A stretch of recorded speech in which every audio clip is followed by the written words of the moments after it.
فصل دہم۔ سلمان کو کراچی آئے ہوئے کئی ماہ کا عرصہ ہو گیا تھا۔ چچیا سسر کے رسوخ کی بدولت اس کو ایک غیر ملکی فرم میں ملازمت مل گئی تھی۔ 400 روپے ماہوار تنخواہ تھی۔ کام بھی زیادہ نہیں کرنا پڑتا تھا۔ 5000 روپے جو اس کو سسرال سے سلامی میں ملے تھے، اس رقم میں سے 4000 روپے پگڑی دے کر اس نے شہر کے ایک بارونق علاقے میں رہائش کے لیے ایک فلیٹ بھی لے لیا تھا۔ اس میں 3 کشادہ کمرے تھے۔ فلیٹ روشن اور ہوادار تھا۔ پاس پڑوس بھی برا نہیں تھا۔ اس بلڈنگ میں زیادہ تر پارسی اور عیسائی آباد تھے۔ ان کے رہن سہن میں نفاست تھی، البتہ ایک پہر رات تک خوب ہنگامہ رہتا تھا۔ آمدنی معقول تھی، مزے سے گزر بسر ہو رہی تھی۔ سلمان زیادہ تر گھر ہی پر رہتا اور اپنا بیشتر وقت مطالعے پر صرف کرتا۔ ان دنوں اس کا ایک ہی مشغلہ تھا۔ ہر مہینے کی شروع تاریخوں میں وہ نئی نئی کتابیں خرید کر لایا کرتا۔ فلیٹ کا ایک کمرہ اس نے مطالعے کے لیے وقف کر دیا تھا۔ اس میں ایک چھوٹی سی لائبریری بن گئی تھی۔ کتابوں کی 2 الماریاں، ایک مطالعے کی میز اور ایک صوفہ سیٹ لگا کر اس نے کمرے کو قرینے سے آراستہ کیا تھا۔ کچھ فرنیچر اس نے خریدا تھا، کچھ وہ کرائے پر لے آیا تھا۔ شہر میں اس کا کوئی شناسہ نہیں تھا اور نہ کسی کے ساتھ اس نے مراسم بڑھانے کی کوشش کی۔ دفتر میں کام کرنے والے ساتھیوں سے اس کو کبھی رغبت پیدا نہ ہوئی۔ یوں وہ حد الوسع کوشش کرتا تھا کہ کسی کو شکایت کا موقع نہ ملے۔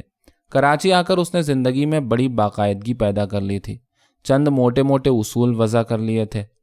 ان میں ایک اصول یہ بھی تھا کہ وہ دفتر کے کسی شخص سے بدمزگی پیدا نہیں کرے گا، اس لیے کہ وہاں اس کو روزانہ 7 گھنٹے گزارنا پڑتے تھے۔ البتہ دفتر سے باہر آنے کے بعد وہ اس ماحول کو، اس فضا کو یکسر فراموش کر دیتا۔ یہی وجہ تھی کہ دفتر کے کسی ساتھی کے ساتھ اس کے تعلقات دفتر کی 4 دیواری سے آگے نہ بڑھ سکے۔ اتوار کے دن وہ عام طور پر میٹنی شو دیکھا کرتا یا پھر سمندر کے کنارے کسی پرفضا مقام پر چلا جاتا اور گھنٹوں ریت پر بیٹھا شور مچاتی ہوئی لہروں کو دیکھا کرتا۔ اس کی زندگی میں ایک طرح کا سکون پیدا ہو گیا تھا اور وہ کسی حد تک اس سے مطمئن بھی تھا۔ کبھی کبھی اس کو کھانے کی دقت کا ضرور احساس ہوتا۔ ہوٹل کے کھانے سے وہ اکتا گیا تو اس نے خانسامہ رکھ کر گھر پر کھانا پکوانے کا پروگرام بنایا، مگر وہ ہفتے بھر بھی نہ ٹکا۔ ایک روز وہ واپس لوٹا تو ملازم غائب تھا۔ ٹرنک کا تالا ٹوٹا پڑا تھا۔ خیریت یہ ہوئی کہ مہینے کی آخری تاریخیں تھیں اور اس میں کل 42 روپے پڑے تھے۔ ان 42 روپوں کے علاوہ وہ کچھ کپڑے بھی چرا کر لے گیا۔ نقصان زیادہ نہیں ہوا تھا، مگر اسی روز اس نے طے کر لیا کہ وہ ملازم نہیں رکھے گا۔ دوسرے روز اس نے بیوی کو بلانے کے لیے خط لکھا اور ہر خط میں اصرار کرنے لگا۔ جاڑوں کی ایک کوہر آلود صبح کو وہ کراچی پہنچ گئی۔ اس کے ہمراہ ایک بوڑھی خادمہ بھی تھی۔ وہ بیوی کو لینے صبح تڑکے ہی اسٹیشن پہنچ گیا تھا۔ ٹرین کچھ لیٹ تھی۔ اس انتظار میں اس نے ایک خاص کیف محسوس کیا۔ یہ ایک ایسی مسرت تھی جو وہ بہت عرصے کے بعد محسوس کر رہا تھا۔ گاڑی پلیٹ فارم پر پہنچی تو اس کا دل دھڑکنے لگا۔ انٹر کلاس کے زنانہ ڈبے سے اس کی بیوی بوڑھی خادمہ کے ساتھ اتری۔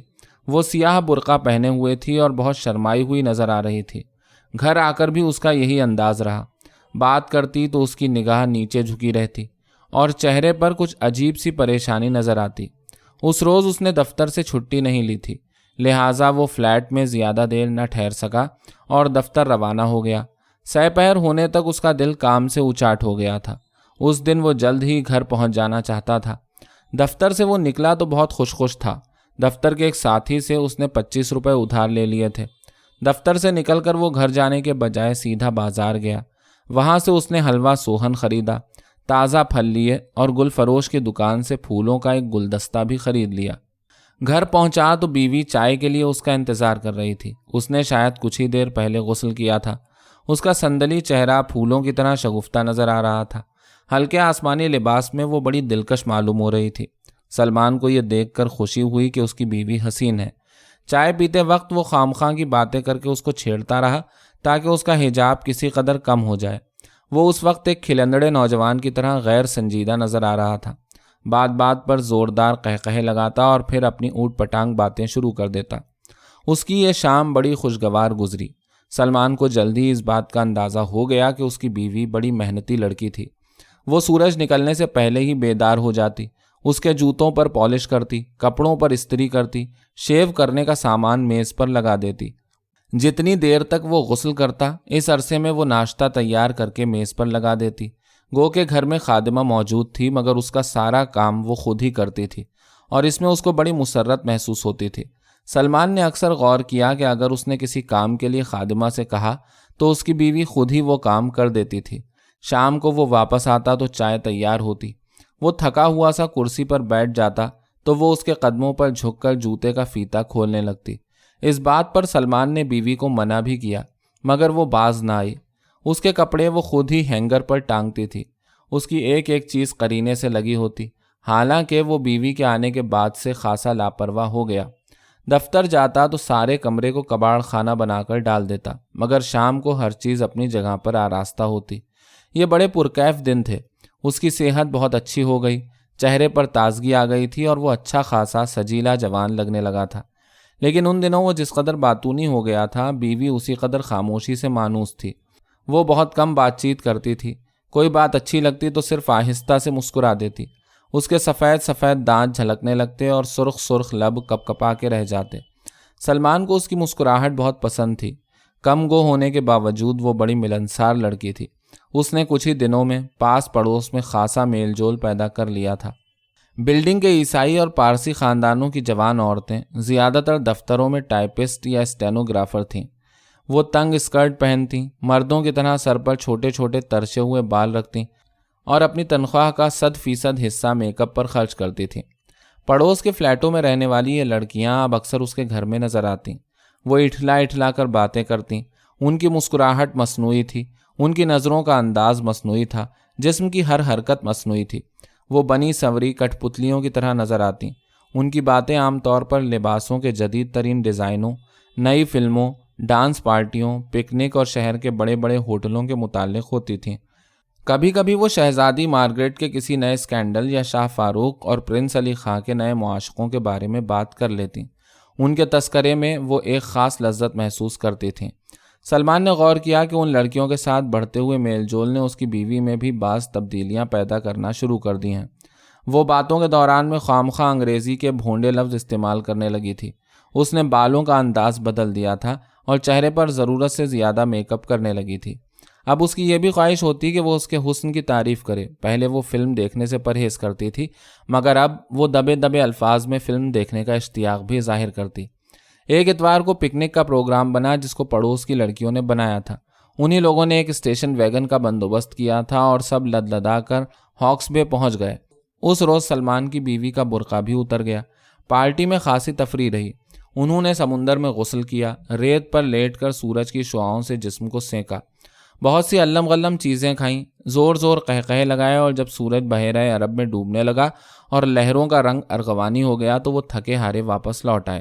اس کے بعد اکثر اتوار کو پکنک کی پارٹیاں ہوتی رہیں۔ سلمان ہفتے کی شام کو بیوی کے ساتھ ایک پکچر ضرور دیکھتا۔ ہر دوسرے تیسرے دن بیوی کے ساتھ شام کو ٹہلنے نکل جاتا۔ دونوں کچھ شاپنگ کرتے اور کسی چائے خانے میں بیٹھ کر چائے پیتے۔ مہینے کی شروع تاریخیں ہوتی تو وہ شہر کے کسی اچھے ہوٹل میں جا کر کبھی کبھار رات کا کھانا بھی کھاتے۔ زندگی بڑے مزے سے گزر رہی تھی، البتہ اب اس میں سکون کم ہو گیا تھا اور ہنگامے زیادہ ہو گئے تھے۔ مگر یہ ہنگامے اس طرح دبے قدموں آ کر زندگی میں شامل ہو گئے تھے کہ سلمان کو ان کا مطلق احساس نہ ہوا۔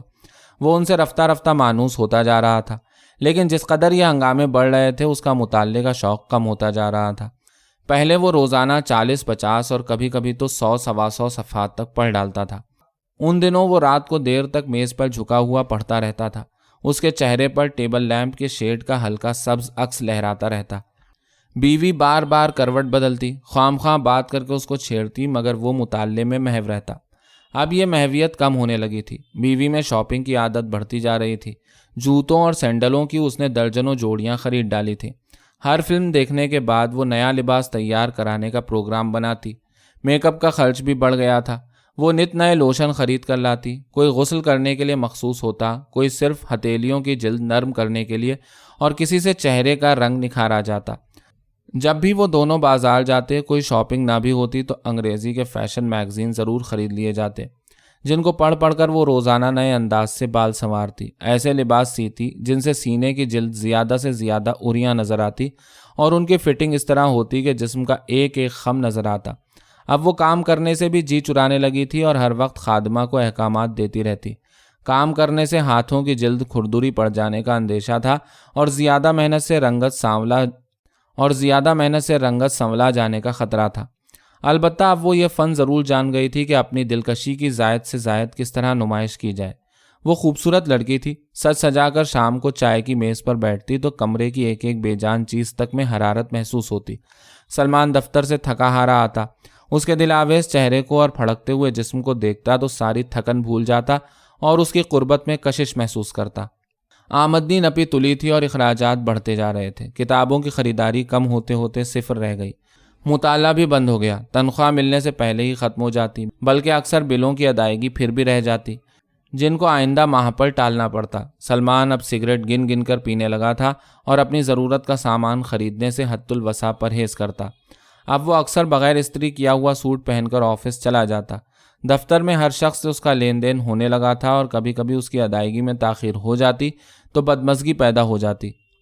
پہلے وہ دفتر کے ساتھیوں سے مراسم بڑھانے سے کتراتا تھا، مگر اب کم از کم قرض خواہوں سے اسے زیادہ گھل مل کر رہنا پڑا۔ سلمان کے مزاج میں رفتہ رفتہ چڑچڑا پن آتا جا رہا تھا۔ ذرا ذرا سی بات پر بیوی سے الجھ پڑتا اور پھر کئی کئی روز تک اس کا سلسلہ چلتا۔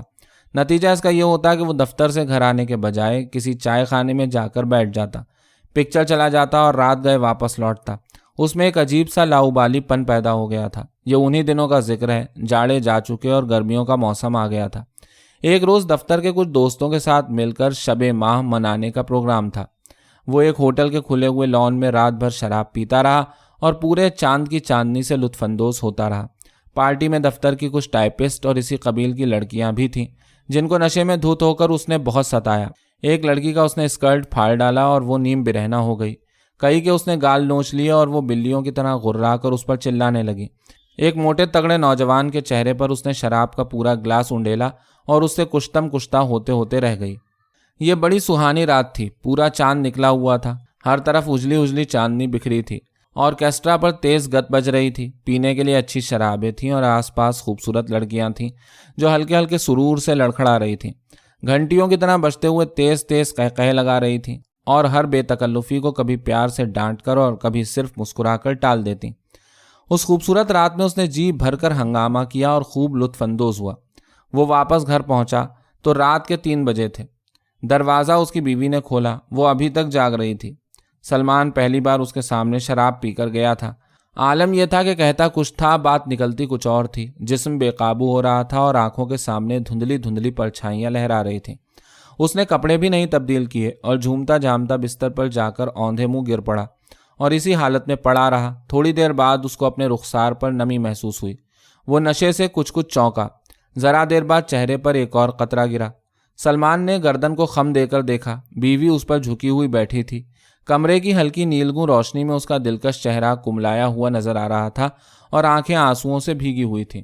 اس نے گردن جھکائی اور چپ چاپ سوچنے لگا کہ اسے یہ سب کچھ نہیں کرنا چاہیے تھا۔ اسے اس طرح بیوی کو دکھ نہیں پہنچانا چاہیے، لیکن اس کے ساتھ ہی اسے اس بات پر مسرت بھی ہوئی کہ اس کی بیوی اس سے بے تحاشا پیار کرتی ہے۔ اس مسرت میں رات بھر کے سارے ہنگامے سے زیادہ لذت تھی۔ ہفتے کی شام تھی۔ سلمان اس روز دفتر سے دوپہر کو گھر آ گیا تھا۔ مہینے کی شروع تاریخیں تھیں۔ سحپہر کی چائے پیتے ہوئے دونوں میاں بیوی نے یہ طے کیا کہ شام گھر سے باہر گزاری جائے۔ پروگرام یہ بنا کہ کسی خوبصورت سے ریستوراں میں بیٹھ کر آئس کریم کھائی جائے، اس کے بعد فلم دیکھی جائے۔ فلم کے انتخاب پر دونوں کی پسند مختلف تھی، لہٰذا فیصلہ یہ ہوا کہ فلم کا انتخاب آئس کریم کھاتے وقت کیا جائے۔ فلم دیکھنے کے بعد رات کا کھانا بھی ان کو باہر ہی کھانا تھا۔ اس کے لیے یہ طے ہوا تھا کہ کھانا چاہیں کسی ہوٹل میں کھایا جائے، مگر اس میں سیخ کے کباب ضرور ہوں، خوب گرم ہوں اور خوب چٹپٹے ہوں۔ یہ پروگرام بنا کر دونوں گھر سے باہر آئے۔ گرمیوں کے دن تھے۔ دن ڈھلتے ہی شہر کی ساری آبادی گھروں سے نکل کر سڑکوں اور بازاروں میں آ گئی تھی۔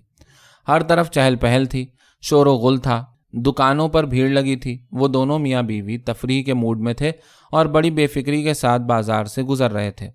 ایک موڑ پر سلمان نے دیکھا کہ ایک نوجوان اس کو پوری توجہ کے ساتھ دیکھ رہا ہے۔ وہ معمولی سا لباس پہنے ہوئے تھا، سر پر الجھے ہوئے گھنگریالے بال، کھلتا ہوا رنگ اور چہرے پر ہلکی بھوری بھوری مونچھیں۔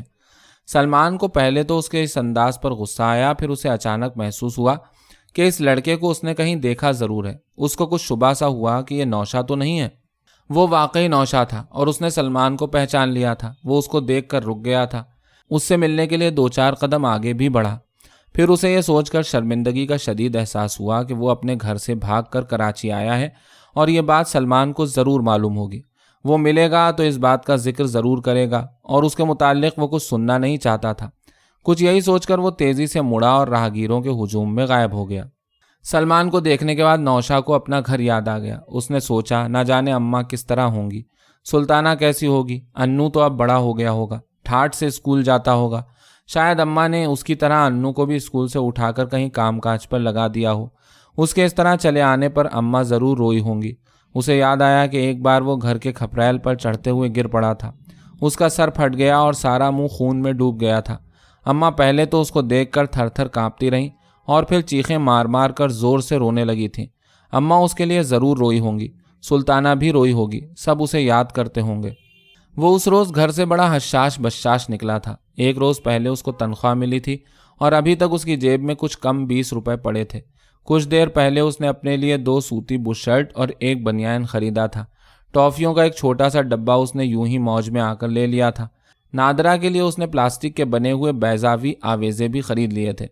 ان کو خریدتے وقت اس نے سوچا تھا یار اس لڑکی کی بدولت مزے سے دونوں وقت کھانا اور گرما گرم چائے مل جاتی ہے، اس کو راضی خوشی رکھنا بہت ضروری ہے۔ اس خریداری پر اس کے 25 سے زیادہ روپے خرچ ہو گئے تھے، مگر وہ خوش بہت تھا اور جھوم جھوم کر چل رہا تھا۔ لیکن سلمان کو دیکھ کر اس کا دل افسردہ ہو گیا تھا اور اسے گھر کی یاد ستانے لگی تھی۔ بار بار اسے خیال آتا کہ وہ تو کراچی میں عیش کرتا پھر رہا ہے، نہ جانے وہ سب لوگ کس حال میں ہوں گے۔ اسی افسردگی کے عالم میں وہ پروفیسر کے فلیٹ پر پہنچا۔ بوڑھا ملازم اپنے گھر جانے کے لیے اس کا بے چینی سے انتظار کر رہا تھا۔ نوشا نے اس کو رخصت کر کے دروازے کا بولٹ چڑھایا اور زینہ طے کرتا ہوا اوپر چلا گیا۔ گھر میں سناٹا پڑا تھا۔ پروفیسر کے کمرے میں روشنی ہو رہی تھی اور پنکھا چلنے کی تیز بھنبھناہٹ خاموشی میں ابھر رہی تھی۔ وہ اس طرف نہیں گیا۔ کوریڈور سے گزر کر اس نے نادرا کے کمرے میں جھانک کر دیکھا۔ دروازہ کھلا تھا۔ سامنے میز پر نادرا سر جھکائے پڑھنے میں محو تھی۔ ٹیبل لیمپ کی ہلکی ہلکی روشنی کے عکس میں اس کے چہرے کے خد و خال پتھر کے مجسموں کی طرح ترشے ترشائے نظر آ رہے تھے۔ ایک ایک زاویہ، ایک ایک خم ابھر کر نمایاں ہو گیا تھا۔ کھڑکی کھلی تھی اور ہوا کے نرم نرم جھونکوں سے اس کے بال بکھر کر پیشانی پر لہرا رہے تھے۔ نوشا نے نظر بھر کر اس کو دیکھا اور چپکے سے کمرے کے اندر جا کر اس کی پشت پر کھڑا ہو گیا۔ نادرا کو اس کے آنے کی ذرا بھی خبر نہ ہوئی۔ نوشا کچھ دیر تو خاموش کھڑا رہا، پھر اس نے ہاتھ بڑھا کر میز کے کونے پر پلاسٹک کا آویزہ رکھ دیا۔ تیز روشنی میں وہ بڑا خوبصورت نظر آنے لگا۔ نادرا نے حیرت سے آویزے کو دیکھا، پھر گردن موڑ کر نوشا کو دیکھا۔ وہ سنبھل کر بیٹھ گئی۔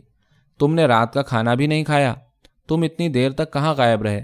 ورک شاپ سے لوٹ کر تم گھر کیوں نہیں آئے؟ اس نے نوشا پر سوالات کی بوچھاڑ کر دی۔ وہ تابڑ توڑ ایک کے بعد دوسرا سوال کرتی چلی گئی۔ اس کے لہجے میں تیکھا پن تھا اور چہرے پر جھنجھلاہٹ تھی۔ نوشا گھبرا گیا، اس سے کچھ کہتے نہ بن پڑی۔ خاموش کھڑا ٹکر ٹکر اس کا چہرہ تکتا رہا۔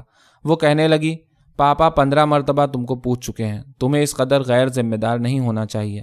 نوشا نے سوچا یار یہ تو بلا کی طرح چمٹ گئی، سالی بڑی تیز لونڈیا ہے، ایسے بات کرتی ہے جیسے کوئی ماں اپنے بچے کو ڈانٹ رہی ہو۔ مگر اس نے کچھ کہا نہیں، چپ چاپ احمقوں کی طرح آنکھیں پھاڑے اس کی باتیں سنتا رہا۔ نادرا نے آویزے کو الٹ پلٹ کر دیکھا اور تیزی سے بولی، یہ کیوں لے آئے؟ نوشا پھر بھی نہ بولا۔ میں پوچھتی ہوں کہ تم نے یہ ٹاپس کیوں خریدے؟ نوشا نے گھبرا کر کہا، تمہارے لیے لے آیا تھا۔ وہ آنکھیں پھاڑ کر بولی، میرے لیے؟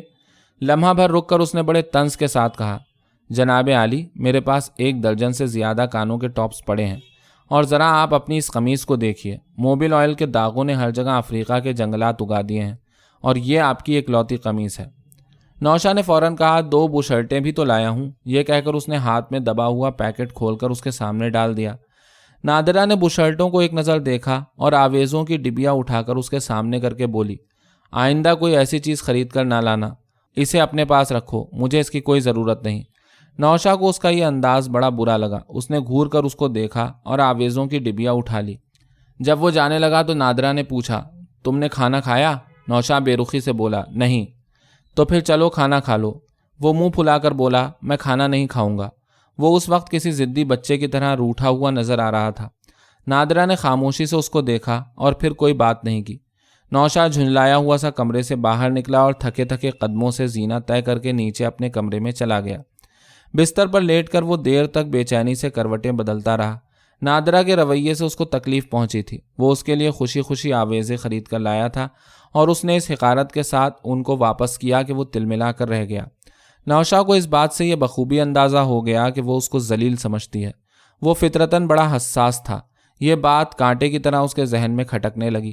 بہت دیر تک وہ اس واقعے پر بڑا غور کرتا رہا۔ نہ جانے رات کتنی گزر چکی تھی، ہر طرف گہرا سناٹا چھایا تھا۔ نوشا پر ہلکی ہلکی غنودگی طاری تھی کہ اچانک کمرے کے باہر قدموں کی آہٹ ابھری، پھر اندھیرے کمرے میں ایک سایہ سا لہرایا اور اس کو اپنے سرہانے کسی کی آہستہ آہستہ سانسیں ابھرنے کی آواز سنائی دی۔ نوشا نے آنکھیں کھول دیں اور اندھیرے میں گھور گھور کر دیکھنے لگا۔ اسی وقت ایک نرم سا ہاتھ اس کی پیشانی پر آ کر ٹک گیا اور اس کے ساتھ ہی آواز آئی، نوشا۔ یہ نادرہ تھی اور اس کو آہستہ آہستہ جھنجھوڑ کر بیدار کر رہی تھی۔ نوشا دم بخود پڑا رہا۔ اس نے سوچا، نادرہ اس وقت اس کے پاس کیوں آئی ہے؟ جب نادرہ نے کئی بار اس کو جھنجھوڑا تو وہ اٹھ کر بیٹھ گیا اور آنکھیں ملتا ہوا بولا، نادرہ؟ ہاں، اس نے مختصر سا جواب دیا۔ وہ پوچھنے لگا، کیا بات ہے؟ وہ بڑے نرم لہجے میں بولی، لو کھانا کھا لو، تم نے صبح سے کچھ نہیں کھایا۔ نوشا نے چپ چاپ اٹھ کر بجلی کا سوئچ دبا دیا۔ کمرے کے اندر تیز روشنی پھیل گئی۔ اس نے دیکھا کہ نادرہ اس کے لیے کھانا لے کر آئی تھی۔ اس نے کھانے کی پلیٹیں پلنگ پر رکھ دیں اور خود بھی بستر کے ایک کنارے پر بیٹھ گئی۔ جاؤ ہاتھ دھو کر آؤ اور کھانا کھا لو۔ نوشا کسی سدھے ہوئے جانور کی طرح چپ چاپ غسل خانے میں گیا، ہاتھ دھوئے اور کمرے میں آ کر کھانا کھانے لگا۔ اس کو خاموش دیکھ کر نادرہ کہنے لگی، لاؤ وہ ٹاپس کی ڈبیا کہاں ہے؟ نوشا نے تکیے کے نیچے سے ڈبیا نکال کر اس کو دے دی۔ وہ اس کو لے کر بولی، دیکھو اب کوئی ایسی چیز نہ خریدنا، تمہیں خود ابھی بہت سی چیزوں کی ضرورت ہے۔ نوشا سر جھکائے کھانا کھاتا رہا۔ وہ کہتی رہی، تم نے میری بات کا برا تو بہت مانا ہوگا۔ وہ آہستہ سے مسکرائی، میں تم کو سزا دینا چاہتی تھی۔ دیکھو نا یہ کتنی بےتکی سی بات ہے۔ نوشا کو اس میں کوئی بےتکاپن نہ معلوم ہوا۔ اس نے کسی قدر تعجب سے آنکھیں پھاڑ کر اس کو دیکھا۔ اس کے چہرے پر سنجیدگی چھائی ہوئی تھی۔ وہ ٹانگ پر ٹانگ رکھے اس طرح گردن اٹھائے بیٹھی تھی جیسے کوئی استاد اپنے شاگرد کے روبرو بیٹھتا ہے۔ جب نوشا کھانا کھا چکا تو وہ پلیٹیں اٹھا کر اوپر جانے لگی۔ نوشا نے چاہا کہ وہ ان کو خود اٹھا کر لے جائے تو وہ ڈانٹنے کے سے انداز میں بولی، خام خواہ کا تکلف مت کرو، تم کو صبح تڑکے ورک شاپ جانا ہے، جلدی سو جاؤ۔ یہ کہہ کر وہ کھٹ پٹ کرتی ہوئی کمرے سے باہر چلی گئی۔ نوشا خاموش بیٹھا لکڑی کے زینے پر اس کے قدموں کی آہٹ سنتا رہا۔ یہ پہلا موقع نہیں تھا۔ نادرہ ہمیشہ اس سے اسی طرح پیش آتی تھی۔ عمر میں وہ اس سے کچھ چھوٹی ہی تھی مگر اس کا رویہ بڑوں کا سا تھا۔ وہ بات بات پر اس کو ڈانٹ دیتی۔ شروع میں تو نوشا نے اس کے اس انداز کے خلاف خاموش احتجاج کرنے کی کوشش کی مگر رفتہ رفتہ وہ اس کے اس رویے سے مانوس ہوتا گیا۔ وہ ہر وقت نوشا کو ہدایتیں دیتی رہی، نوشا تم صبح دیر سے کیوں اٹھتے ہو؟ نوشا تمہارے دانت بہت گندے ہیں، دونوں وقت دانت صاف کیا کرو۔ نوشا تم یہ ایکٹروں کے سے بال مت رکھا کرو، بالکل لوفر لگتے ہو۔ نوشا تم نے پھر غلط زبان بولی، فلاسٹین قطعی محمل لفظ ہے۔ وہ ہر وقت اس کو ٹوکتی رہتی، نوشا تم نے یہ نہیں کیا، نوشا تم نے وہ نہیں کیا۔ اس ڈانٹ پھٹکار کا نتیجہ یہ نکلا کہ اس میں خاصی شائستگی پیدا ہو گئی۔ اب وہ بھونڈے پن سے قہقہا نہیں لگاتا تھا، بات کرتا تو سنبھل سنبھل کے۔ پہلے اس کی وضاقتہ فلم ایکٹروں کی تھی، اب اس نے بال چھوٹے کرا دیے تھے اور پتلون کی موریاں الٹ کر چڑھانا چھوڑ دی تھی۔ رات کو مزے میں آ کر کبھی کبھی وہ کوئی فلمی دھن گنگنایا کرتا تھا۔ اب ایسی کوئی آواز رات کو اس کے کمرے سے نہیں ابھرتی تھی۔ پروفیسر سے نوشا کی ملاقات صرف ناشتے کی میز پر ہوتی تھی مگر اس وقت وہ اخبار پڑھنے کی دھن میں ہوتا تھا۔ بات چیت کی گنجائش ہی نہیں تھی۔ کبھی کبھار اتفاق سے اس کا نوشا سے آمنا سامنا ہو جاتا تو اس طرح کھویا کھویا گزر جاتا کہ جیسے اس نے کچھ دیکھا ہی نہیں۔ ایک روز پروفیسر کو نہ جانے کیا سوجھی کہ اچانک نوشا کے کمرے میں آ گیا اور آتے کے ساتھ ہی بولا، میں نے ابھی سوچا کہ تم کو کسی اسکول میں داخلہ لے لینا چاہیے۔ نوشا نے دبی زبان سے کہا، میں کارخانے جو جاتا ہوں۔ بہت ٹھیک بات کہی تم نے، میں یہ بھول ہی گیا تھا۔ نائٹ اسکول کیسا رہے گا؟ مگر نائٹ اسکول تو یہاں سب واہیات ہیں۔ ایک صاحب کو میں جانتا ہوں جو رات کو نائٹ اسکول چلاتے ہیں اور دن میں قرق امینی کرتے ہیں۔ نائٹ اسکول اور قرق امینی میں قدر مشترک کیا ہے، یہ مسئلہ آج تک میں حل نہیں کر سکا۔ مجھے یقین ہے کہ وہ طلباء کو تعلیم دینے کے بجائے ان کے ذہن قرق کرتے ہوں گے۔ اپنی اس بات پر وہ خود بھی قہقہا مار کر ہنس پڑا۔ نوشا خاموشی کے ساتھ اس کی باتیں سنتا رہا۔ پروفیسر کہنے لگا، کوئی وجہ نہیں کہ تم انجینئر نہ بنو مگر تعلیم کا مسئلہ۔ وہ بے خیالی میں آہستہ آہستہ بڑبڑانے لگا، پھر وہ چونک کر بولا، تم کارخانے کی ملازمت کیوں نہ چھوڑ دو؟ نوشا نے کچھ کہنا چاہا تو اس نے نوشا کو بولنے کا موقع نہیں دیا۔ آہستہ سے بولا, تمہیں ضرور کچھ نہ کچھ کماتے رہنا چاہیے, ورنہ زندگی بھر احساس کمتری میں مبتلا رہو گے. کچھ اور سوچنا پڑے گا. یہ کہتا ہوا کمرے سے باہر چلا گیا. اس کے بعد عرصے تک نوشا سے پروفیسر کی ملاقات نہیں ہوئی. نادرہ بھی اپنے باپ کی طرح کچھ عجیب و غریب سی لڑکی تھی. ذرا سی بات پر اس کی بھویں تن جاتی اور آنکھوں میں تیز چمک آ جاتی. کبھی ایسا بھی ہوتا کہ نوشا جھنجھلا کر کوئی الٹی سیدھی سی بات اس کو کہہ دیتا تو مسکرا کر چپ ہو جاتی. اور ایک دن تو اس نے کمال کر دیا. نوشا نے ایک شوخ رنگ کی بشرٹ خریدی تھی. اس پر کچھ عورتوں کی نیم برہنہ تصویریں چھپی ہوئی تھیں.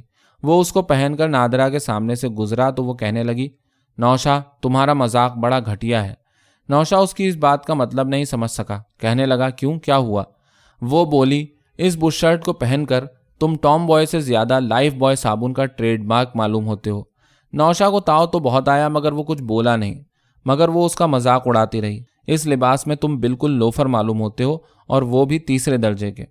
نوشا کو اس روز وہ کئی بار اسی طرح ڈانٹ چکی تھی. وہ پہلے ہی جھنجلایا ہوا تھا. اس بات پر جل کر بولا, تم جو یہ روزانہ الٹے سیدھے بال بنایا کرتی ہو اور نہ جانے کیسی الٹی سیدھی فراکیں پہنتی ہو, تو میں نے کبھی یہ نہیں کہا کہ تم بالکل چڑی کی بیگم لگتی ہو, ایک دم چڑی کی بیگم. کہنے کو تو غصے میں نوشا نے یہ بات کہہ دی, مگر فوراً ہی وہ سہم سا گیا. اس نے سوچا اب شامت آ گئی, مگر نادرہ کھسیانی ہو کر ہنسنے لگی. اور جب نوشا جانے لگا تو اس کو روک کر بولی, معاف کرنا نوشا, مجھے تم سے ایسی بات نہیں کہنا چاہیے تھی.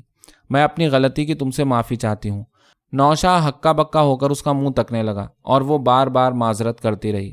یہ اور ایسی بہت سی باتیں تھیں جن کے پیش نظر وہ بالکل اندازہ نہ لگا سکا کہ وہ کس قسم کی لڑکی ہے.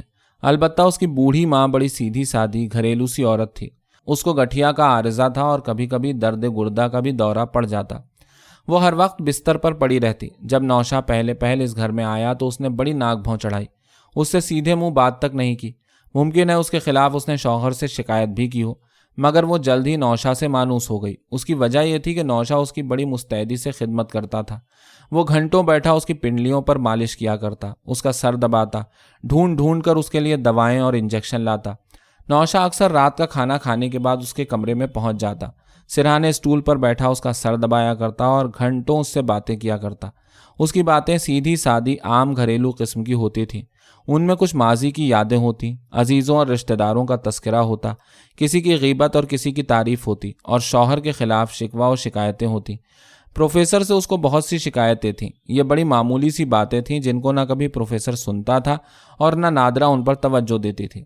نوشا ہی گھر بھر میں ایک ایسا شخص تھا کہ وہ سب کچھ چپ چاپ بیٹھا سنا کرتا, اور اسی لیے نادرہ کی ماں کو اب وہ بڑا اچھا لڑکا معلوم ہوتا تھا. جب وہ کمرے سے اٹھ کر جاتا تو وہ بڑی بوڑھیوں کی طرح اس کو دیر تک دعائیں دیتی رہتی. نوشا اب پروفیسر کے کنبے کا ایک فرد بن گیا تھا. شروع میں نوشا جو جھجک محسوس کرتا تھا وہ اب ختم ہو چکی تھی. کبھی کھانے میں دیر ہو جاتی تو وہ بڑی بے تکلفی سے غلام گردش میں آواز لگاتا نظر آتا, بھائی آج تو شہر بھر کے سب چوہے میرے پیٹ میں گھس گئے ہیں اور خوب ادھم مچا رہے ہیں. اسی طرح جب اس کی قمیصوں کے بٹن ٹوٹ جاتے یا کوئی کپڑا پھٹ جاتا تو وہ نادرہ کے سر پر سوار ہو کر اس کو ٹھیک کرواتا. کبھی خوشامد کرتا, کبھی ناراض ہوتا اور اپنا کام کروائے بغیر نہ ٹلتا. البتہ وہ پروفیسر کلیم اللہ کو اب تک نہیں سمجھ سکا تھا. وہ پہلے بھی اس کے لیے معمہ تھا اور اب بھی معمہ ہی بنا ہوا تھا. وہ ہر بات قسطوں میں کہتا تھا اور نوشا کے لیے گفتگو کی یہ تکنیک قطعی اجنبی تھی. وہ صرف اس کے متعلق یہ جانتا تھا کہ وہ بہت بڑا آدمی ہے. کم سے کم اس کے لیے تو وہ فرشتہ رحمت سے کم نہیں تھا. وہ اس کی بہت زیادہ عزت کرتا تھا. ایک بار ایسا ہوا کہ محلے کے ایک شخص نے, جو کسی دفتر میں کلرک تھا, کسی بات پر نوشا کے سامنے پروفیسر کو الو کا پٹھا کہہ دیا. نوشا نے ایک لمحے بھی انتظار نہ کیا, تابڑ توڑ اس شخص کے جبڑے پر کئی مکے رسید کر دیے. اس کے ہونٹوں سے خون رسنے لگا اور وہ چکرا کر گر پڑا. دیکھتے ہی دیکھتے ہجوم اکٹھا ہو گیا. بات پروفیسر تک پہنچی. اس نے فوراً اس شخص کے پاس جا کر معافی مانگی اور 10 روپے اصرار کر کے تاوان دیا. نوشا ڈرا کہ اب وہ اس پر ناراض ہوگا, مگر اس نے نوشا سے صرف اس قدر کہا, تمہارے متعلق مجھے اپنی رائے بدلنا پڑے گی. تمہیں انجینئر کے بجائے فوجی بننا چاہیے. مجھے تمہاری اسپرٹ پسند آئی. وہ دیر تک اس کی پیٹھ ٹھونک کر شاباشی دیتا رہا. موسم گرما کی ایک سنسان دوپہر تھی. ہر طرف بگولے منڈلا رہے تھے اور غبار کی دھند میں ڈھکی ہوئی عمارتیں اونگتی ہوئی نظر آ رہی تھیں. سلطانہ کمرے کے اندر تھکی ہوئی سی لیٹی تھی. دروازے اور کھڑکیاں بند تھیں. وہ بہت ہلکا سا لباس پہنے ہوئے تھی. اس کے برہنہ بازو تکیے پر جھول رہے تھے. اس کے چہرے پر گہری زردی تھی اور آنکھیں دھلی دھلی سی معلوم ہو رہی تھیں۔ مہینے بھر تک اسپتال میں رہنے کے بعد وہ پچھلے ہفتے کوٹھی پر واپس آئی تھی۔ اس کے برابر ہی پالنے میں ایک ننھا سا بچہ آنکھیں بند کیے سو رہا تھا۔ یہ اس کا بچہ تھا۔ اس کا چہرہ نیاز کی طرح چوڑا تھا، ناک کے نتنے ابھرے ہوئے تھے اور دہانہ بڑا تھا۔ اس بچے کی پیدائش میں وہ 3 روز تک موت اور زندگی کے درمیان ہچکولے کھاتی رہی تھی۔ وہ رات کے 4 بجے پیدا ہوا تھا۔ اس روز شام ہی سے سلطانہ کی حالت غیر تھی۔ اس پر بار بار غشی کا دورہ پڑ رہا تھا۔ 12 بجے تک اس کی نبضیں ڈوبنے لگی تھیں، جسم پسینے سے شرابور ہو گیا تھا اور چہرے پر سیاہی منڈلانے لگی تھی۔ اس کی یہ حالت دیکھ کر لیڈی ڈاکٹر نے گھبرا کر نیاز کو ٹیلی فون کیا۔ وہ گہری نیند میں سو رہا تھا۔ اس رات اس نے شراب زیادہ پی لی تھی، مدہوش پڑا تھا۔ بہت دیر بعد اس نے ٹیلی فون اٹھایا اور یہ کہہ کر ریسیور رکھ دیا کہ وہ صبح سے پہلے اسپتال نہیں پہنچ سکتا۔ اس کے بعد نرس نے کئی بار نمبر ملایا، ٹیلی فون کی گھنٹی بجتی رہی، مگر نیاز ایسا کروٹ بدل کر سویا کہ پھر اس کی آنکھ ہی نہ کھلی۔ 4 بجے تک سلطانہ نزہ کی حالت میں رہی۔ بچے کی پیدائش کے بعد بھی اس کو ہوش نہیں آیا تھا اور اس کے جسم میں ٹیوب کے ذریعے پلازما داخل کیا جا رہا تھا۔ نیاز 8 بجے صبح اسپتال پہنچا۔ بچے کی پیدائش سے وہ بہت خوش تھا۔ اس کا اصرار تھا کہ وہ مریضہ کے پاس جا کر بچے کو ایک نظر دیکھ لے۔ اس کے لیے اسے گھنٹے بھر تک انتظار کرنا پڑا اور وہ تمام وقت وارڈ کے باہر کوریڈور میں بے چینی سے ٹہلتا رہا۔ جب نرس نے بچے کو لا کر دکھایا تو اس نے جھک کر بچے کو بے ساختہ چوم لیا۔ جب تک سلطانہ اسپتال میں رہی وہ پابندی کے ساتھ اس کو دیکھنے جاتا، دن میں کئی بار ٹیلی فون کرتا اور ہر بچے کے متعلق کچھ نہ کچھ ضرور پوچھتا۔ اس کو اپنے بچے سے بے حد پیار تھا۔ کوٹھی میں واپس آ کر سلطانہ نے دیکھا کہ نیاز نے بچے کے لیے ڈھیروں کھلونے لا کر اکٹھا کر دیے تھے۔ صبح اٹھتے کے ساتھ ہی وہ سلطانہ کے کمرے میں آتا، بچے کی پیشانی کو بوسہ دیتا اور دیر تک اس کے ساتھ کھیلتا رہتا۔ رات کو واپس آتا تو ایک بار بچے کو ضرور پیار کرتا۔ اگر وہ جاگتا ہوتا تو پالنے کے قریب بیٹھ کر عجیب و غریب آوازیں نکال کر اس کو ہنسانے کی کوشش کرتا۔ سلطانہ کو اس بات کی خوشی تھی کہ نیاز بچے سے اس قدر پیار کرتا ہے، اس لیے کہ وہ خود بھی اس کو بہت چاہتی تھی۔ اس نے اپنی جان کی بازی لگا کر اس کو جنم دیا تھا، حالانکہ وہ بچے کی پیدائش سے پہلے اکثر سوچا کرتی تھی کہ وہ اس کو ماں کی ممتا نہ دے سکے گی۔ سلطانہ کو اس کے احساس ہی سے نفرت شروع ہو گئی تھی۔ ایک روز جب اس پر یہ راز افشا ہوا کہ وہ حاملہ ہے تو وہ تمام دن روتی رہی تھی۔ جوں جوں وقت گزرتا گیا اس کی یہ نفرت بڑھتی گئی۔ وہ جل کر کبھی کبھی اس کو کوسنے لگتی، یا اللہ یہ حرامی پیدا ہوتے ہی مر جائے۔ اسی کوفت میں وہ بیمار پڑ گئی، جسم لاغر پڑ گیا۔ ان دنوں وہ ذرا سی بات پر نیاز کو جھڑک دیتی، بلیوں کی طرح غرا کر اس پر آنکھیں نکالتی اور گھنٹوں بند کمرے میں بیٹھی رویا کرتی۔ یوں بھی اس کا بیشتر وقت کمرے کے اندر ہی گزرتا تھا۔ وہ بہت کم باہر نکلتی۔ گھر کے نوکروں تک کے سامنے آتے ہوئے اس کو خوف معلوم ہوتا۔ اس نے سوچا تھا کہ پیدائش کے فوراً ہی بعد وہ بچے کا گلا گھونٹ کر چپکے سے اس کو ختم کر دے گی، اور اب اس کی یہ حالت تھی کہ اس کو دیکھ کر جی رہی تھی۔ وہ ہر وقت بچے ہی کے کسی نہ کسی کام میں منہمک رہتی اور اسی کی بدولت اب وہ نیاز میں بھی دلچسپی لینے لگی تھی، ورنہ اس نے ہمیشہ نیاز کی قربت سے بیزاری محسوس کی تھی۔ وہ اس سے بہت کم بات کرتی تھی، کبھی بولتی بھی تو اس میں تلخی ہوتی، حقارت ہوتی اور دبی دبی سی نفرت۔ مگر اب یہ ہوتا کہ نیاز جب صبح ہی صبح بچے کو دیکھنے اس کے کمرے میں آتا تو وہ دیر تک نیاز کے پہلو میں بیٹھی باتیں کیا کرتی۔ سلطانہ نیاز سے قریب تر ہوتی جا رہی تھی اور ان کے تعلقات کے درمیان بچہ ایک مضبوط کڑی بن گیا تھا۔ گرمیوں کی دوپہر کی تپش اور بڑھ گئی۔ در و دیوار انگاروں کی طرح تپتے اور باہر لان میں خشک پتے دن بھر کھڑکھڑاتے رہتے۔ پھر ایک روز بڑی زور کی آندھی آئی، آسمان کا رنگ سرخ پڑ گیا، درختوں کی شاخیں چٹک چٹک کر جھولنے لگیں، کھڑکیوں کے شیشے چھن چھن کر ٹوٹنے لگے۔ آندھی کا زور ذرا ٹوٹا تو موسلادھار بارش شروع ہو گئی۔ اس طوفان سے بڑا نقصان ہوا، بجلی کے تار جگہ جگہ سے ٹوٹ گئے۔ شام کا وقت تھا، سارا شہر تاریکی میں لپٹا ہوا کسی کھنڈر کی طرح ہیبتناک نظر آتا تھا۔ تیز بارش سے جہاں اور بہت سا نقصان ہوا ان میں میونسپیلٹی کا نیا مارکیٹ بھی شامل تھا۔ یہ 2 منزلہ عمارت تھی، نیچے بازار تھا اور اوپر کی منزل میں رہائشی فلیٹ تھے۔ مہ شروع ہونے کے تھوڑی ہی دیر بعد بڑے زور کا دھماکہ ہوا اور عمارت کے ایک حصے کی چھت ٹوٹ کر نیچے آ گئی۔ کئی دیواریں شق ہو کر منہدم ہو گئیں۔ ہر طرف کوہرام مچ گیا۔ بازار کے اوپر رہنے والوں میں سے کئی خاندان پورے کے پورے زندہ درگور ہو گئے تھے۔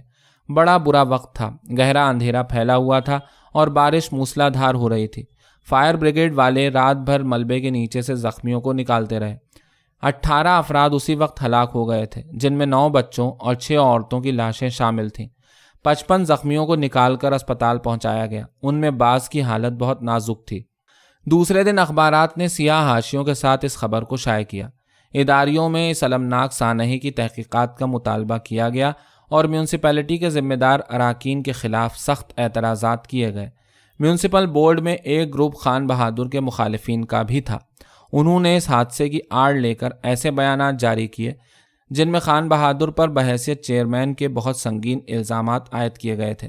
شام کو شہریوں کی جانب سے ایک جلسہ عام ہوا جس میں بڑی اشتعال انگیز تقریریں کی گئیں۔ بعض مقررین نے کھلم کھلا نیاز کا نام لیا، اس لیے کہ اس مارکیٹ کی تعمیر کا ٹھیکیدار وہی تھا۔ کلکٹر نے اس احتجاج سے مرعوب ہو کر اسپیشل پولیس کے ایک سینئر افسر کی نگرانی میں فوراً تحقیقاتی کمیٹی مقرر کر دی۔ خان بہادر پہلے ہی کیا کم پریشان تھا، اس اطلاع نے اس کو اور بھی پریشان کر دیا۔ اس نے سوچا معاملہ بہت سنگین ہو گیا ہے۔ اس کے مخالفین اس بات پر تلے ہوئے تھے کہ اس کو جیل بھجوائے بغیر نہ رہیں گے، لہٰذا اس نے میونسپل بورڈ کا ہنگامی اجلاس طلب کیا اور اس میں ساری ذمہ داری نیاز پر ڈال دی۔ اس طرح عدم اعتماد کی تحریک اس کے خلاف کارگر نہ ہو سکی، مخالفین کو منہ کی کھانی پڑی۔ بورڈ کی جانب سے مطمئن ہونے کے بعد وہ تحقیقاتی کمیٹی کی جانب متوجہ ہوا۔ جو پولیس افسر اس کا نگراں مقرر ہوا تھا اس کے متعلق چھان بین شروع کی۔ معلوم ہوا کہ وہ عنقریب ریٹائر ہونے والا ہے۔ خان بہادر نے یہ بات سنی تو ہاتھ اونچا کر کے بولا، بس اب کام بن گیا۔ دوسرے ہی دن خان بہادر اس افسر کے داماد کے توسط سے اس سے ملا۔ آدمی تجربے کار تھا، اس کی باتوں سے تھوڑی ہی دیر میں اس کو اندازہ ہو گیا کہ معاملہ بن سکتا ہے۔ اس نے 20,000 روپے مخمل کی ڈبیا میں رکھ کر اس کو نذرانہ یعنی رشوت دیا اور بقول شخص مونچھوں پر تاؤ دیتا ہوا اپنے گھر چلا آیا۔ تحقیقات ہوتی رہی۔ خان بہادر حسب معمول روزانہ شام کو وسکی کے 4 پیک چڑھاتا اور رات گئے تک رمی کھیلا کرتا۔ البتہ نیاز کی آمد و رفت اس نے اپنے یہاں بالکل بند کرا دی اور اس کو مشورہ یہ دیا کہ وہ کچھ عرصے کے لیے شہر سے باہر چلا جائے۔ نیاز پہلے تو اس کے لیے تیار ہو گیا، اس نے لاہور جانے کے لیے سامان بھی بنوا لیا تھا، مگر پھر اس کی سمجھ میں خود ہی یہ بات آ گئی کہ اس کی غیر حاضری سے خواہ شبہ پیدا ہوگا، لہٰذا اس نے سفر کا ارادہ ملتوی کر دیا۔ نیاز کے لیے یہ بڑی پریشانی کے دن تھے۔ وہ گھر میں بہت کم رہتا، دوڑ دوڑ کے ان ٹھیکیداروں کے پاس جاتا جن کے ذریعے اس نے مارکیٹ بنوایا تھا۔ گھر میں وہ جتنی دیر رہتا کھویا سا بے چینی کے عالم میں ٹہلتا رہتا۔ اکثر رات گئے بستر سے اٹھ کر سلطانہ کے پاس آتا اور اس سے اوٹ پٹانگ باتیں شروع کر دیتا۔ ایک روز رات کے وقت وہ سلطانہ کے کمرے میں بیٹھا تھا۔ باہر ہلکی ہلکی پھوار پڑ رہی تھی اور بادل زور زور سے گرج رہے تھے۔ بچہ ابھی تک جاگ رہا تھا۔ وہ ہمک کر نیاز کی جانب دیکھ رہا تھا، لیکن نیاز بڑا افسردہ ہو رہا تھا۔ سلطانہ کہنے لگی، اپنی پریشانی میں آپ نے ننھے کو بھی بھلا دیا، دیکھیے تو آپ کو کس طرح دیکھ رہا ہے۔ نیاز نے بچے کو گود میں اٹھا لیا اور اس کا رخسار چوم کر بولا، بیٹا تمہارے باپ کو سزا ہو گئی تو پھر تم کس کے ساتھ کھیلو گے؟ سلطانہ نے فوراً کہا، آپ پر تو آج کل یہی بھوت سوار ہے۔ نیاز مسکرا کر چپ ہو گیا۔ سلطانہ اس سے کچھ اور کہنے ہی جا رہی تھی کہ دروازے کی گھنٹی زور زور سے بجنے لگی۔ نیاز نے بچے کو سلطانہ کی گود میں دیا اور اٹھ کر باہر چلا گیا۔ برساتی میں پولیس کی لاری کھڑی تھی۔ ایک انسپکٹر اور کئی مسلح کانسٹیبل دروازے پر موجود تھے۔ وہ نیاز کا وارنٹ لے کر آئے تھے۔ انہوں نے اس کو اسی وقت حراست میں لیا اور لاری میں بٹھا کر اپنے ہمراہ لے گئے۔ اس بات کی اطلاع خان بہادر کو ملی تو وہ گھبرا گیا۔ اس نے جو اسکیم تیار کی تھی اس میں نیاز کی گرفتاری کے متعلق بالکل غور نہیں کیا گیا تھا۔ خطرہ اس کو اس لیے درپیش تھا کہ مارکیٹ کے ٹھیکے میں جو منافع ہوا تھا اس میں سے 80,000 روپے خان بہادر کے حصے میں بھی آئے تھے۔ اس کے علاوہ اس نے شیشے کا جو کارخانہ تعمیر کرایا تھا اس کے لیے سیمنٹ اور لوہا بھی مارکیٹ کے کوٹے میں سے گیا تھا۔ یہ سارا کام نیاز ہی کے ذریعے ہوا تھا۔ اس نے سوچا نیاز کہیں گھبرا کر سب کچھ صاف صاف نہ کہہ دے، ایسی صورت میں اس کے پھنس جانے کے قطعی امکانات تھے۔ پہلی بار خان بہادر کو اپنی غلطی کا احساس ہوا۔ دراصل نیاز سے کترانے کے بجائے اسے نیاز کو اپنے قبضے میں رکھنا چاہیے تھا۔ بہرحال اب جو کچھ ہو چکا تھا اس کا تدارک ضروری تھا۔ چنانچہ اسی روز اس نے دوڑ دھوپ کر کے نیاز کو ضمانت پر رہا کرا لیا۔ چند ہی روز بعد تحقیقاتی کمیٹی نے اپنی رپورٹ گورنمنٹ کو دے دی۔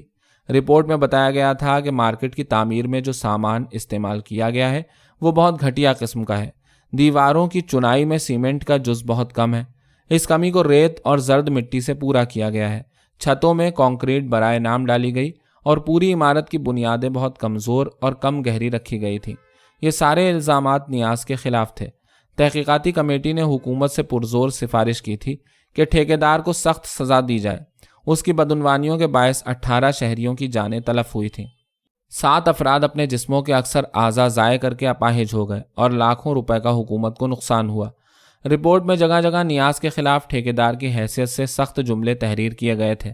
اس کو ہر طرح ایک خطرناک مجرم ثابت کرنے کی کوشش کی گئی تھی۔ گو کہ یہ رپورٹ ابھی ریلیز نہیں کی گئی تھی، مگر خان بہادر کو اس کی نقل مل گئی تھی۔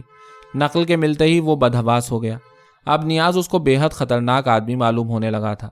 اسے معلوم تھا کہ معاملہ عدالت کے روبرو بھی جائے گا اور وہاں نیاز کا بیان بھی لیا جائے گا۔ بہت کچھ سوچنے کے بعد خان بہادر کے ذہن میں ایک ہی تجویز آئی، اور وہ تھی نیاز کے قتل کی سازش۔ نیاز کو ختم کیے بغیر کوئی چارہ کار ہی نہیں تھا۔ اس کی موجودگی میں خان بہادر کو ہر وقت خطرہ درپیش تھا۔ وہ اس کے خلاف سارے ثبوت مہیا کر سکتا تھا۔ اس سازش کا وہ پورا خاکہ تیار کر چکا تھا۔ اسے صرف ایک شخص کا انتظار تھا جو ان دنوں راولپنڈی میں تھا، اور اس کے آنے میں ابھی ہفتے بھر کا عرصہ تھا۔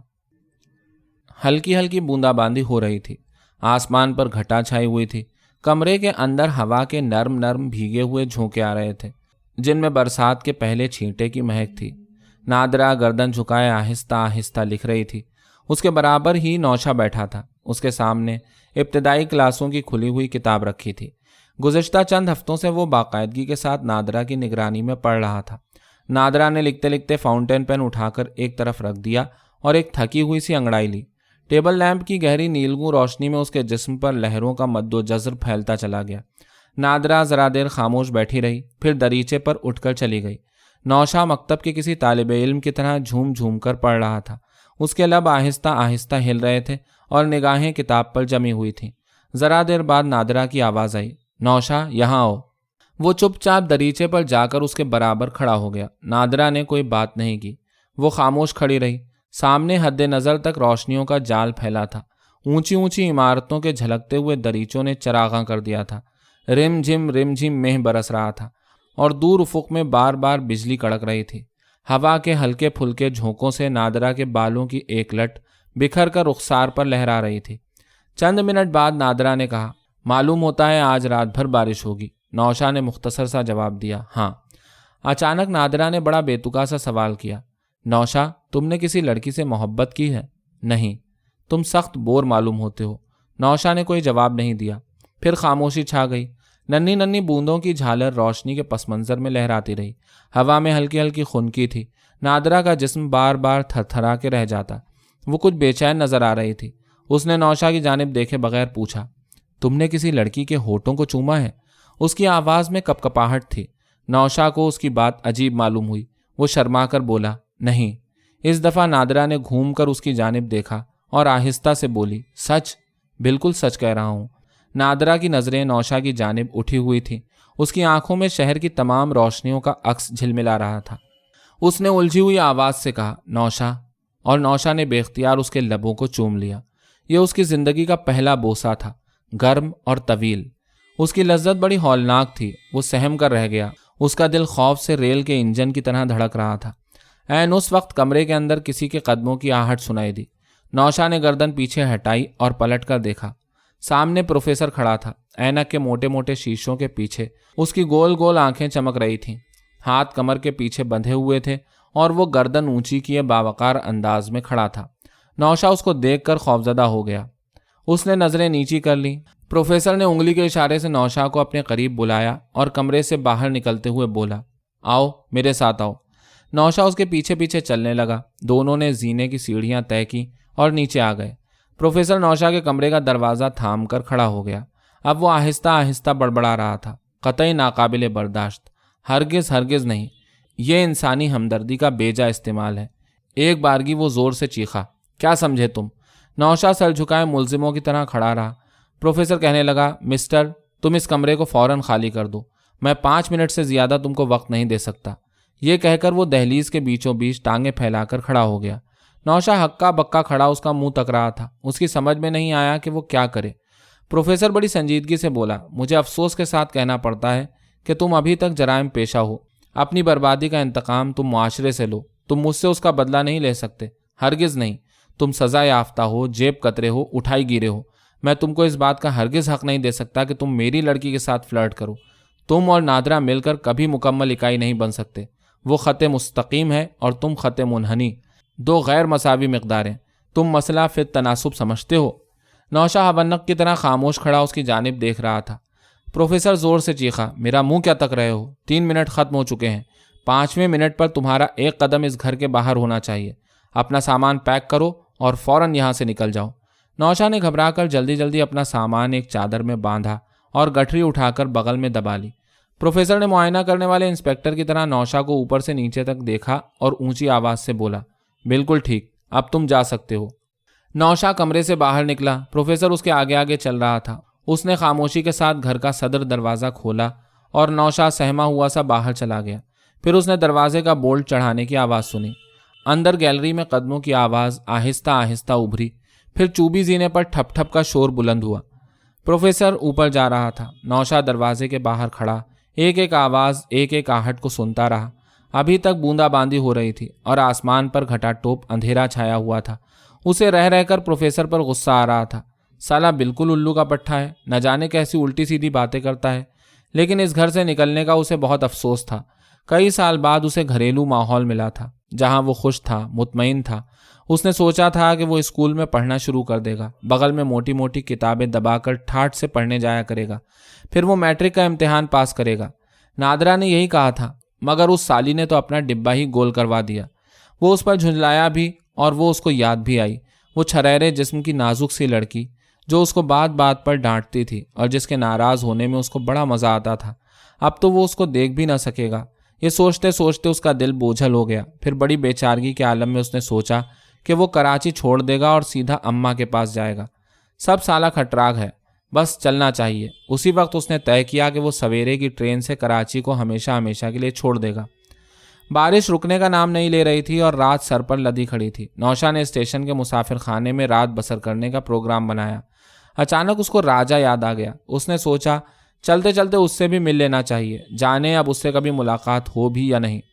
پروفیسر کے دروازے پر کھڑے ہونے سے اس کو وحشت ہو رہی تھی، لہٰذا کپڑوں کی گٹھری کو سر پر رکھ کر وہ بارش میں سڑک پر چل دیا۔ جب وہ راجا کے پاس پہنچا تو رات سنسان پڑ چکی تھی۔ وہ ایک کونے میں سکڑا سکڑایا پڑا تھا، قریب ہی ایک کتا لیٹا تھا۔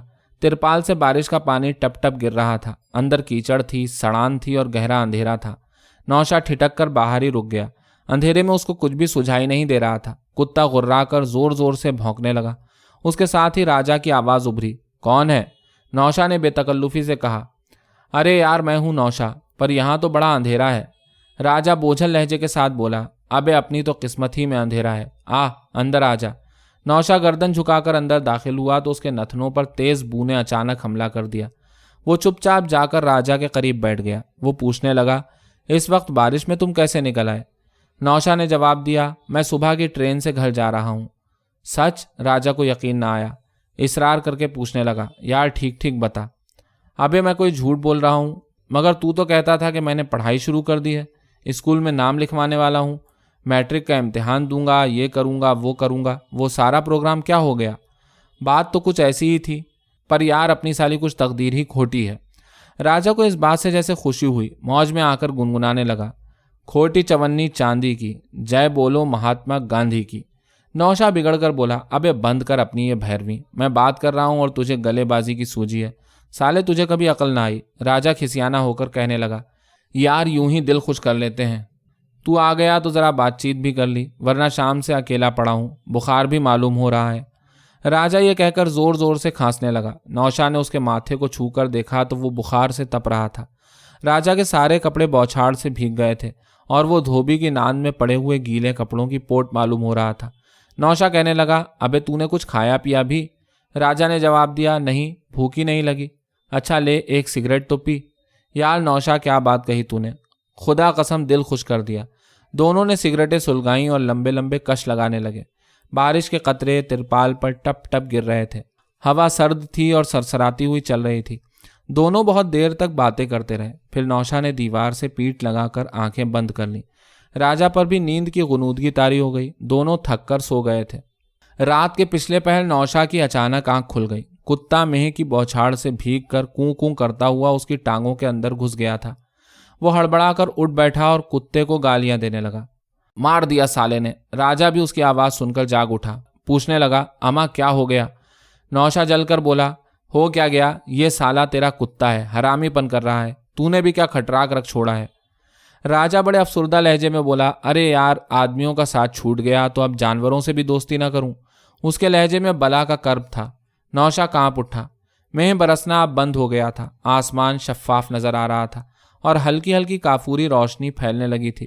نوشا کہنے لگا، اب سویرا ہونے والا ہے، میں اسٹیشن چلوں گا۔ راجا نے فوراً کہا، ابے چلا جانا، تھوڑی دیر تو اور بیٹھ۔ نوشا کے پاس 30 روپے اور کچھ ریزگاری موجود تھی۔ اس نے خاموشی کے ساتھ جیب سے 5 روپے کا ایک نوٹ نکالا اور راجا کو دیتے ہوئے بولا، لے، یہ 5 روپے رکھ لے۔ نہیں یار، میں تیرے روپے نہیں لوں گا، میرا تو کسی نہ کسی طرح کام چل ہی جاتا ہے۔ تو اتنے دنوں بعد گھر جا رہا ہے، خالی ہاتھ جائے گا تو سب کیا کہیں گے؟ نوشا اصرار کرنے لگا مگر راجا نے نوٹ نہیں لیا۔ کہنے لگا، تو مجھے بس ایک سگریٹ پلا دے، سالا گلا سوکھ رہا ہے۔ دونوں نے پھر ایک ایک سگریٹ سلگائی اور تمباکو کا دھواں اندر گھٹنے لگا۔ راجا نے سرہانے سے ٹٹول کر ایک بڑا سا چاقو نکالا اور نوشا کی طرف بڑھا کر بولا، لے، تو اسے رکھ لے، کچھ کام ہی دے جائے گا، میرے لیے تو اب یہ بیکار ہو گیا ہے۔ نوشا نے فوراً کہا، میں نے چاقو واقو رکھنا چھوڑ دیا ہے، اس کو تو اپنے پاس ہی رکھ۔ اچھا تو اس کو میری نشانی ہی سمجھ کر رکھ لے۔ پھر اس کی آواز دردناک ہو گئی۔ آہستہ سے بولا، میرے پاس رہے گا تو ڈر ہے کہ کسی دن اپنے ہی ہاتھوں اپنا سینہ نہ چیر ڈالوں۔ یار سالی، زندگی میں رکھا ہی کیا ہے، تف ہے ایسے جینے پر۔ نوشا نے چاقو لے کر چپ چاپ اپنے پاس رکھ لیا اور راجا کے چہرے کو دیکھنے لگا، جو صبح کاذب کی دھندلی دھندلی روشنی میں بڑا خوفناک نظر آ رہا تھا۔ راجا ہانپنے کے سے انداز میں گہری گہری سانسیں بھر رہا تھا اور بار بار زخموں کی تکلیف سے کراہنے لگتا۔ آخر جب وہ اٹھ کر جانے لگا تو راجا نے بڑی عاجزی سے کہا، تھوڑی دیر اور ٹھہر جا، ایک تیرا ہی تو سہارا رہ گیا تھا، اس دنیا میں اب اپنا کوئی نہیں رہا۔ یہ کہتے کہتے اس کی آواز بھرا گئی اور وہ سسکیاں بھر کر رونے لگا۔ اس نے نوشا کے ہاتھ کو مضبوطی سے دبوچ لیا اور اس پر اپنا منہ رکھ کر کہنے لگا، نوشا، خدا کے لیے مجھے چھوڑ کر نہ جا، میرا کوئی نہیں، ہائے اللہ، میرا کوئی نہیں رہا۔ وہ چیخیں مار مار کر رونے لگا۔ نوشا کا دل بھر آیا اور اس کی آنکھوں سے آنسو نکل نکل کر راجا کے چہرے پر گرنے لگے۔ دونوں کچھ دیر اسی طرح روتے رہے، ان کی سسکیاں گہری خاموشی میں ابھرتی رہیں۔ پھر راجا نے اس کا ہاتھ چھوڑ دیا اور سنبھل کر بیٹھ گیا۔ اس نے نوشا سے کہا، جا یار، تجھے دیر ہو رہی ہے، ماں تیرا انتظار کر رہی ہوگی۔ نوشا نے اس کی بات کا کوئی جواب نہ دیا، خاموشی کے ساتھ جیب سے سگریٹ کا پیکٹ نکالا اور راجا کو دے دیا۔ پھر اس نے اپنی گٹھری اٹھائی اور باہر جانے لگا۔ ترپال کی جھکی ہوئی چھت سے باہر آ کر اس نے مڑ کر راجا کو دیکھا۔ اس کی آنکھیں آنسوؤں سے ڈبڈبائی ہوئی تھیں۔ اس کو رکتے دیکھ کر وہ بولا، اب تو جا، کیوں خام دیر کر رہا ہے؟ یہ کہتے کہتے اس کو کھانسی کا دورہ پڑا اور وہ زور زور سے کھانسنے لگا۔ نوشا بڑھ کر سڑک پر آ گیا۔ دور تک راجا کے کھانسنے کی آواز اس کے کانوں میں پہنچتی رہی۔ جب وہ اسٹیشن پہنچا تو گاڑی پلیٹ فارم پر آ چکی تھی۔ اس نے ٹکٹ خریدا اور تیسرے درجے کے ایک ڈبے میں جا کر بیٹھ گیا۔ ابھی گاڑی چھوٹنے میں دیر تھی مگر مسافروں کی ریل پیل شروع ہو گئی تھی۔ گھنٹہ بھر بعد ٹرین روانہ ہو گئی۔ ڈبہ مسافروں سے کھچا کھچ بھرا تھا۔ لوگ ہنس رہے تھے، باتیں کر رہے تھے اور نوشا ایک کونے میں خاموش بیٹھا تھا۔ اسے اپنا شہر یاد آ رہا تھا، اپنا محلہ اور محلے کی وہ گلی جس کے نکڑ پر میونسپیلٹی کی لالٹین لگی تھی، جہاں راتوں کو سب لڑکے مل کر ادھم مچایا کرتے تھے۔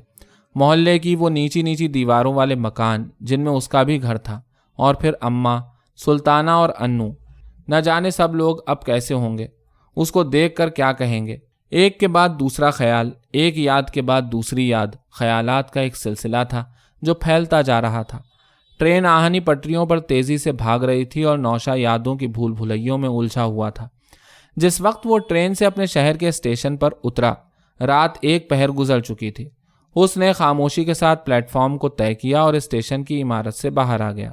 ایک رکشہ والے کی جانب بڑھتے ہوئے اسے شبہ ہوا کہ اس نے کہیں اس کو دیکھا ضرور ہے۔ وہ دبلا پتلا نوجوان تھا، سر پر بڑے بڑے بال، لمبے لمبے ہاتھ پاؤں اور اندر کی جانب دھسی ہوئی چھوٹی چھوٹی آنکھیں۔ رکشہ والے نے بھی اس کو غور سے دیکھا اور چیخ مار کر بے اختیار اس کے گلے سے چمٹ گیا۔ ابے نوشا، تو آ گیا؟ وہ شامی تھا۔ اس سے مل کر نوشا کو بڑی خوشی ہوئی۔ پوچھنے لگا، ابے یہ دھندا تو نے کب سے شروع کر دیا؟ وہ مری ہوئی آواز سے بولا، یار ابا کے مرنے کے بعد تو سالی مصیبتوں نے اپنا گھر دیکھ لیا۔ ابے تیرے ابا کا انتقال ہو گیا؟ کب؟ یار ان کو مرے ہوئے یہ 3را سال ہے۔ نوشا نے پوچھا، دکان بھی تو تھی تمہاری؟ وہ تو ابا کی بیماری کے زمانے میں ہی بیچ دی تھی۔ شامی اپنی پریشانیاں سنانے لگا۔ وہ صبح کے وقت اب بھی اخبار بیچتا تھا اور رات کو رکشہ چلاتا تھا۔ گھر میں 7 کھانے والے تھے اور ان سب کا بوجھ تنہا اس کے دم پر تھا۔ اس کی صحت خراب ہو گئی تھی، بات کرتے ہوئے بار بار کھانستا تھا۔ باتیں کرتے کرتے اچانک اس نے نوشا سے پوچھا، مگر اس وقت تم جاؤ گے کہاں؟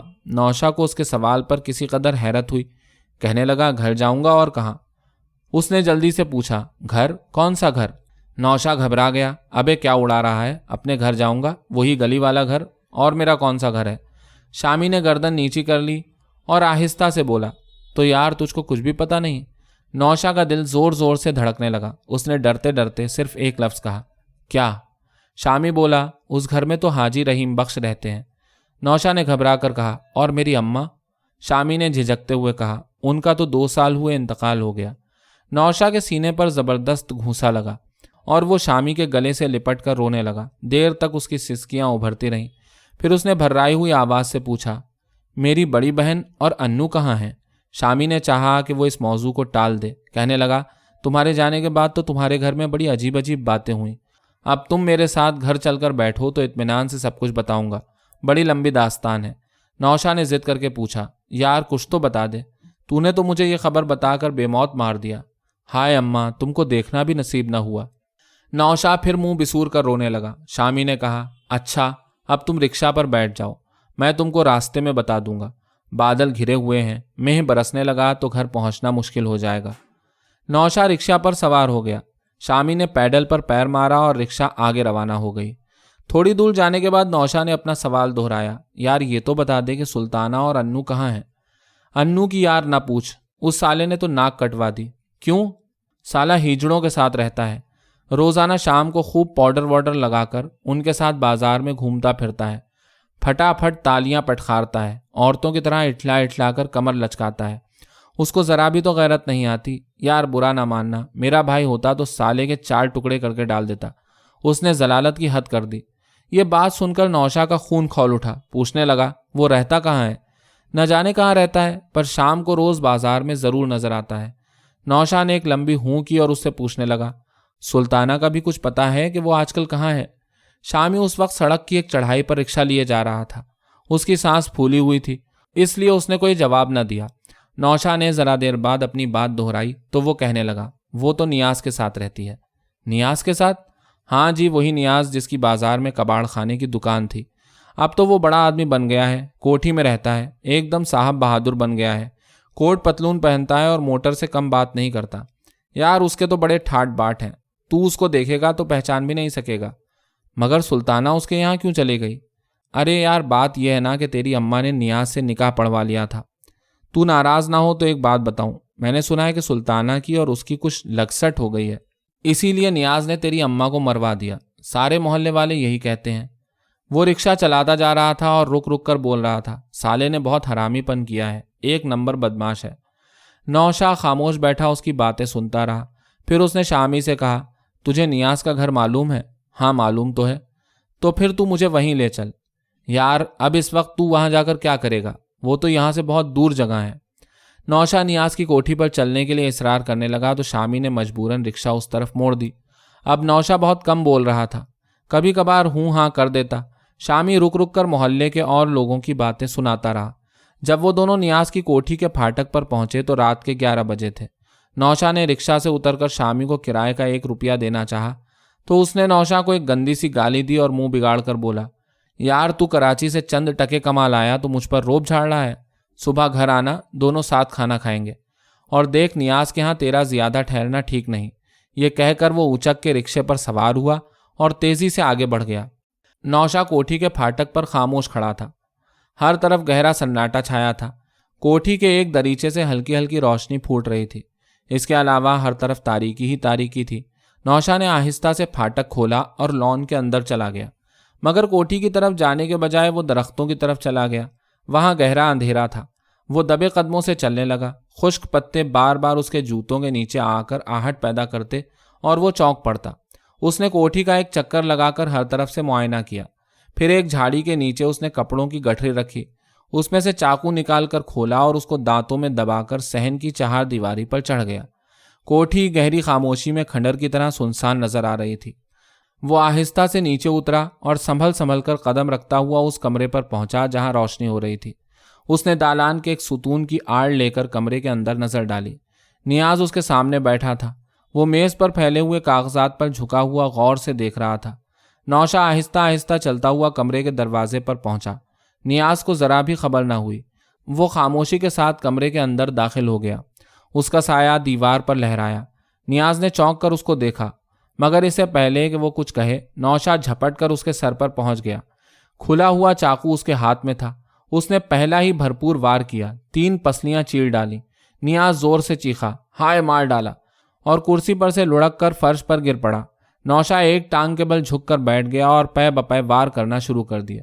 اس نے نیاز کے سینے کو، پیٹ کو، گردن کو، بازوؤں کو، ہر حصے کو چیر ڈالا۔ نیاز کا جیتا جیتا خون کمرے میں ہر طرف پھیل گیا۔ وہ ذرا دیر تک تڑپتا رہا، کراہتا رہا، اور پھر اس نے دم توڑ دیا۔ نوشا اس کے سرانے بیٹھا بری طرح ہانپ رہا تھا۔ خون میں بھرا ہوا چاقو ابھی تک اس کے ہاتھ میں تھا۔ اچانک کمرے کے باہر آہٹ ابھری۔ نوشا نے دیکھا سلطانہ کمرے کے اندر داخل ہو رہی تھی۔ اس نے حیرت سے آنکھیں پھاڑ کر نوشا کو دیکھا، پھر نیاز کی خون میں ڈوبی ہوئی لاش دیکھی۔ اس کی آنکھیں خوف سے پھٹ گئیں۔ اس نے چیخ کر کہا، ہائے نوشا، تو نے یہ کیا کر دیا؟ نوشا خاموشی کے ساتھ اٹھ کر کھڑا ہو گیا اور آہستہ آہستہ دروازے کی جانب بڑھنے لگا۔ سلطانہ جنگلی کبوتر کی سی اس کی سرخ آنکھوں کو دیکھ کر سہم گئی۔ اس نے آہستہ سے پوچھا، اب تو کہاں جا رہا ہے؟ نوشا نے خونخوار نظروں سے اس کو دیکھا اور گردن ہلا کر بولا، تھانے۔ اس کی آواز ڈھول کی طرح گرجدار تھی۔ سلطانہ فوراً دروازے کے سامنے آ کر کھڑی ہو گئی۔ میں تجھے نہیں جانے دوں گی، نوشا غرا کر چیخا، ہٹ جا حرامزادی میرے سامنے سے، ٹکڑے کر کے ڈال دوں گا۔ وہ پاگلوں کی طرح بولتی گئی، تو مجھے بھی مار دے، مجھے بھی مار دے۔ نوشا نے قریب پہنچ کر اس زور سے اس کو دھکا دیا کہ وہ دروازے سے ٹکرا کر گر پڑی۔ نوشا کمرے سے باہر نکل گیا۔ سلطانہ دوڑ کر اس کے قدموں سے لپٹ گئی۔ نوشا، میرے بھائی، اللہ کے لیے رک جا، میری بات تو سن لے۔ وہ گڑ گڑا کر رونے لگی۔ نوشا کے سر پر خون سوار تھا۔ اس نے پیر کو زور سے جھٹکا دیا۔ سلطانہ لڑک کر دور جا گری اور وہ تیز تیز قدموں سے آگے بڑھ گیا۔ سلطانہ فرش پر پڑی ہوئی چیخ رہی تھی، نوشا، خدا کے لیے رک جا نوشا، نوشا۔ اس کی آواز دیر تک ابھرتی رہی۔